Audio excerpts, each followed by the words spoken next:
We're going back!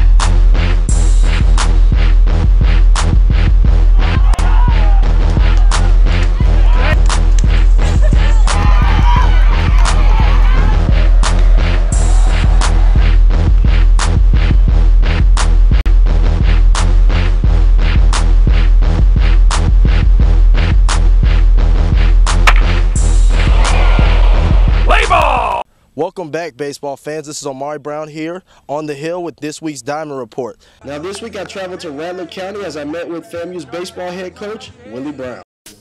Off-season has been great. To me, it feels like this is my first time really getting an opportunity to recruit and to build and to move the team and to shape the team in the mold of what I want it to be. One of the things that I learned, and you know, every time I see Coach Richardson and Coach Lucas, I try to thank them. They surrounded me with some good kids, and these kids, our team last year, they fought hard. We just always had that letdown inning. We had that letdown moment, and I know you guys watch plenty of baseball, and you know exactly what I mean.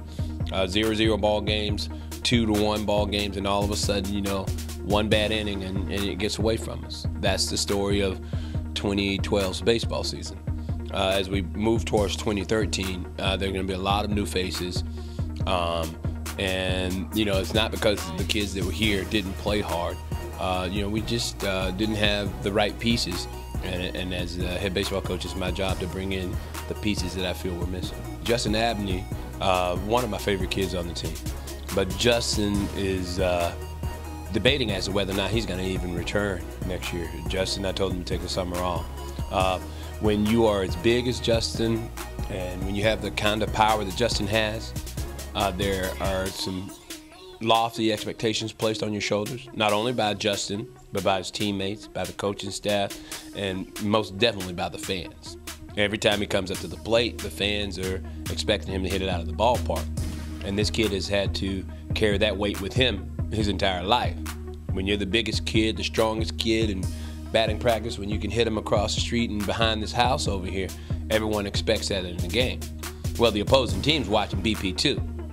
And there are certain people in your lineup that they're not going to let beat you. And Justin has perennially been that person. You don't let a team's best player beat you. And, you know, Justin's been given, you know, very few hittable pitches. You know, he hits a lot of curveballs, a lot of sliders, a lot of balls. They'll walk him before they let him hit him across the street. And, you know, Justin reminds me of me. That's the story of my career at FAMU. Teams, they targeted to not let Willie Brown beat him. No doubt about it, Dylan emerged as the first baseman of the future. He's a first baseman, and I'm sure there'll be other first basemen coming in wanting to take his job, but good luck, because that's Dylan. Dylan is a hard worker. He knows the game of baseball. He knows what needs to be done. He's the coach of the infield. Tyler is just unbelievably gifted, unbelievably talented, and, you know, Tyler has some academic issues that, you know, I hope we can, you know, rectify over the summer so that he'll be there, because he's an important part of this equation as well. But they both were half of that infield combination that did a very good job. You know, Bethune-Cookman is the measuring stick that all the teams in the conference are using, and they're the team that everyone's chasing. So anytime that you can beat them, you know, it's a good win. Believe it or not, those are our two signature wins that probably made me sleep a little bit better. You know, we should have won all three games. We were up 3-0 going into the 7th inning with 2 outs, and line drive, we misplayed it, and, you know, they scored some runs and managed to win that last game. Tyler Lawson, John Scott, we laid down a lot of bunts. Allen, Grant, we did it. We got the ball on the ground.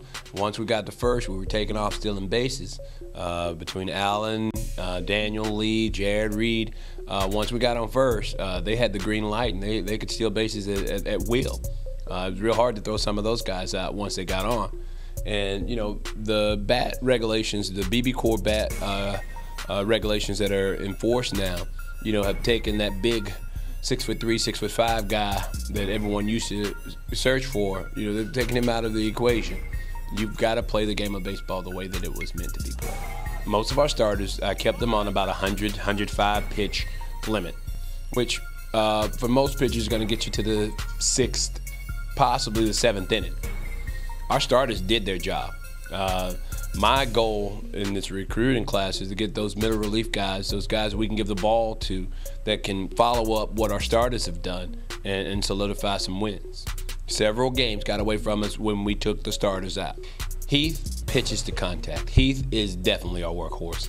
Heath pitched several complete games and lost them, and that's impressive. Heath pitches to contact. He gets ground balls, he gets fly balls, he gets outs.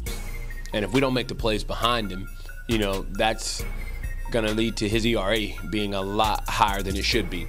And Heath has had that problem his first 3 years at FAMU. I'm hoping that this year I'm going to surround him with a defense that's going to make those plays every time. And hopefully his ERA will be somewhere in the 2-3 range, because that's what it should be. And when you have more walk-on athletes on your teams than you do scholarship athletes, there's a problem. And that was our problem. You know, I had 17 walk-ons and 13 scholarship athletes on this past year's roster. That's a problem. And you know, hopefully, you know, we'll address that issue, and you know, we'll fix those issues. And you know, in years to come, you know, we'll be able to do what everyone else does during the offseason, which is get better, improve your team. I can assure you that the 2012-2013 team will be a vast improvement from what you saw last year.